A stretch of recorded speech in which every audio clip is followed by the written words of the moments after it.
Hello, welcome back to another blog read on rheumatology.physio. So the title of today's blog is Juvenile Idiopathic Arthritis. A little bit of news first up before we get into the blog, and I am sold out for course places in 2020. So we're now booking into 2021.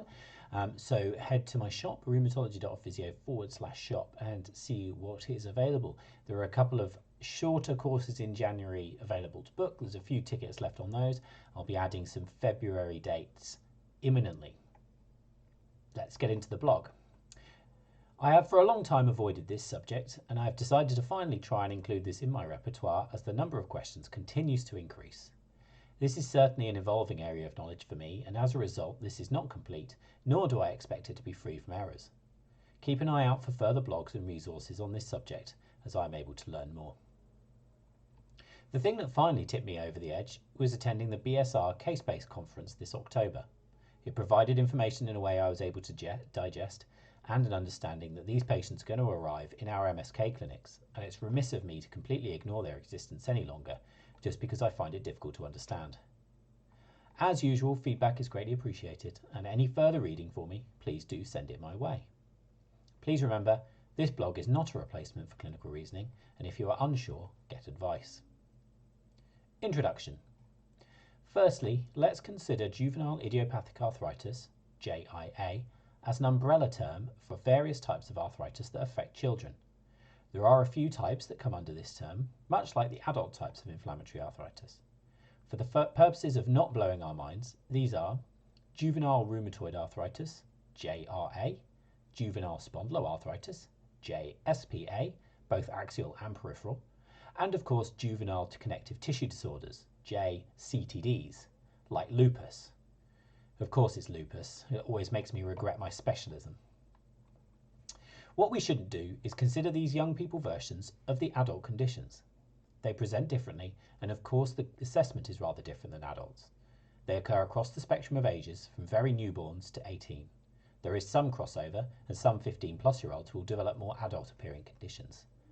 As with all things in medicine, there is no convenient hard line where suddenly they move into the adult diagnostic group. From what I have learned recently, you could do a lot worse than use adult symptomology to guide you, and it would probably catch some of those presenting to you. But that's not going to cut it in places like FCP clinics or more challenging presentations. Presentation. The good news is that inflammatory pathology presents like inflammatory pathology, even when it's in children. So all those things we have learned regarding red, hot, swollen joints remain true with synovitis. Past medical history, family history, and associated conditions remain the same as well. So we are still looking for other inflammatory conditions that will increase the risk of developing JIA.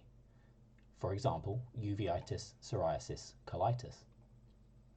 The less good news is the subjective nuance of symptomology is also the same, except in these scenarios it has to be gleaned from a child.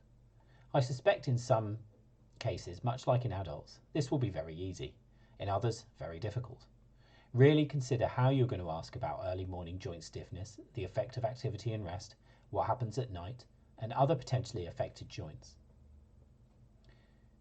Affected joints. 50% of presentations are an oligoarthritis, one joint, 40% are polyarthritis, more than one joint, and 10% are enthesis related.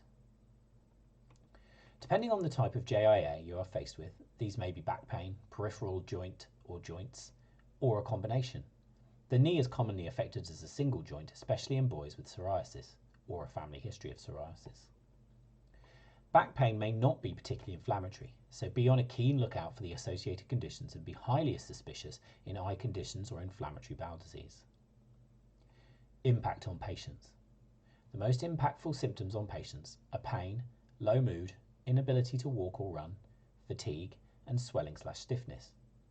As many as 40% of patients can have ongoing arthritis symptoms into adulthood, so early recognition, lifestyle and activity management are vital. Moving forwards, refer suspected patients to paediatric clinics as appropriate in your area without delay. You can investigate if you deem appropriate, but this must not delay the referral. Educate about sleep, diet, maintaining activity levels as able, and consider referrals to manage mental health if necessary. End. I hope that this has been useful. I'll be aiming to delve into this in more detail as I can in the future, especially investigations and likely presentations. I'd be delighted to be provided with learning materials. I hope to create a module in my online course as well in the next few months.